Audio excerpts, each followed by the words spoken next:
Hi, I'm Michelle Karam with Dishes by Michelle in Los Angeles, California.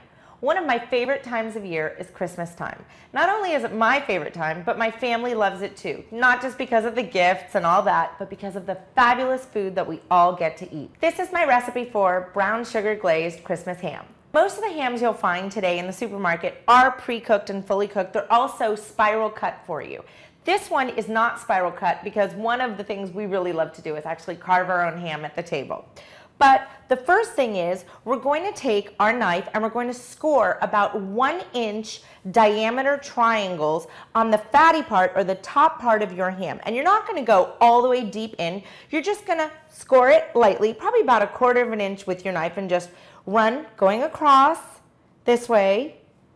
And then I'm going to go across the other way. What that's going to do is when your ham is in the oven and it has its glaze on it, it's going to make it look really pretty, and it's just going to add just a little bit more of a decorative touch to it.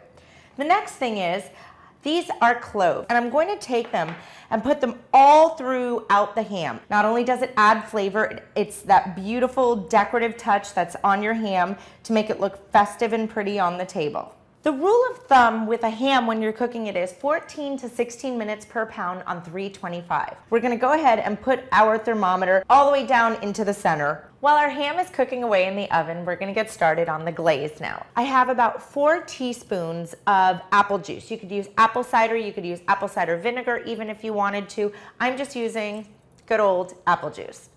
And I also have about 3 tablespoons of maple syrup, and this is just plain old maple syrup that you would pour on top of your pancakes, and 1 cup of dark brown sugar. So this is what's going to make that real like molassesy looking glaze on top of the ham. And the next thing I'm going to add is just a little pinch of ginger, just a smidge.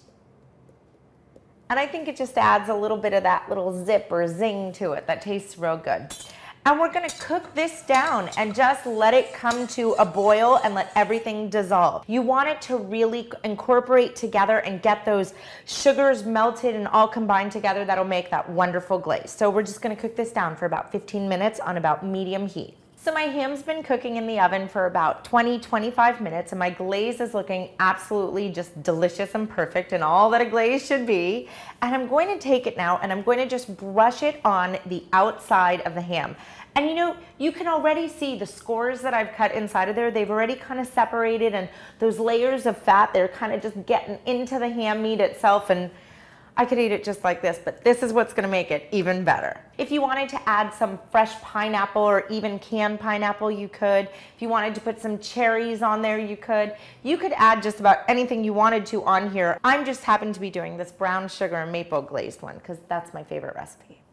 Now that we've got this ham glazed, we're going to put it back in the oven and let it cook for probably, it's got about another 1.5 hours to go inside the oven. So my ham is out of the oven, and I really have to say, just looking at it, just smelling it, I really wish that the holidays came around more than once a year, because this brown sugar glazed holiday ham is absolutely spectacular, and your guests will be impressed, and not only will they be impressed, they will love the taste. I'm Michelle Karam with Dishes by Michelle. Thank you so much for watching my video on brown sugar glazed holiday ham.